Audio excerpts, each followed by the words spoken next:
حضرت موسیٰ علیہ السلام اور جادوگروں کا مقابلہ قرآن مجید میں سورہ الاعراف، سورہ طه اور سورہ الشعراء میں تفصیل سے بیان کیا گیا ہے۔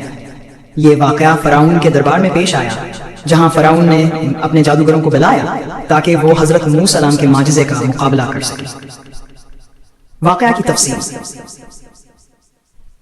جب حضرت موسیٰ علیہ السلام کو اللہ تعالیٰ نے نبوت عطا فرمائی اور معجزے دیے تو آپ علیہ السلام نے فرعون کے دربار میں جا کر اللہ کی وحدانیت کا پیغام پہنچایا۔ فرعون نے آپ کی نبوت کو جھٹلایا اور آپ کے معجزات کو جادو سمجھا۔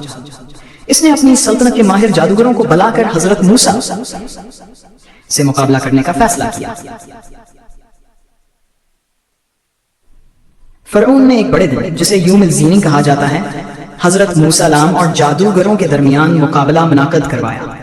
جادوگروں نے اپنی رسیوں اور لاٹھیوں کو زمین پر پھینکا جو لوگوں کو سانپوں کی طرح حرکت کرتی ہوئی محسوس ہوئی۔ یہ محض نظر بندی اور چالاکی تھی۔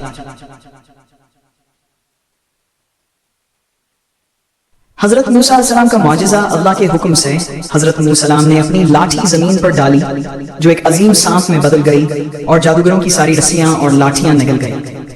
یہ دیکھ کر جادوگر حیران رہ گئے کیونکہ وہ جانتے تھے کہ ان کا جادو صرف دھوکا تھا، لیکن حضرت موسیٰ علیہ السلام کا معجزہ حقیقت تھا۔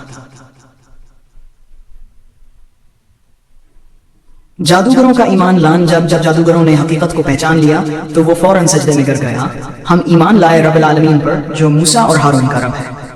یہ سن کر فرعون غصے میں آ گیا اور جادوگروں کو دھمکی دے کہ وہ ان کے ہاتھ اور پاؤں مخالف قسمت سے کاٹ دے گا اور انہیں سولی پر چڑھا دے گا۔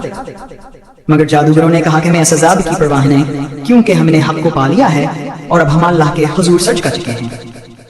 نتیجہ یہ واقعہ ثابت کرتا ہے کہ اللہ کی قدرت جادو سے کہیں زیادہ برتر ہے، اور جب حق ظاہر ہوتا ہے تو باطل مٹ جاتا ہے۔ حضرت موسیٰ علیہ السلام کے معجزے نے لوگوں کے دلوں میں ایمان کی روشنی ڈال دی اور جادوگر بھی سچائی کو تسلیم کرنے پر مجبور ہو گئے۔ یہ واقعہ ہمیں یہ سکھاتا ہے کہ دنیاوی سازشیں اور دھوکے زیادہ دیر تک نہیں چلتے اور آخر میں سچ کی فتح ہوتی ہے۔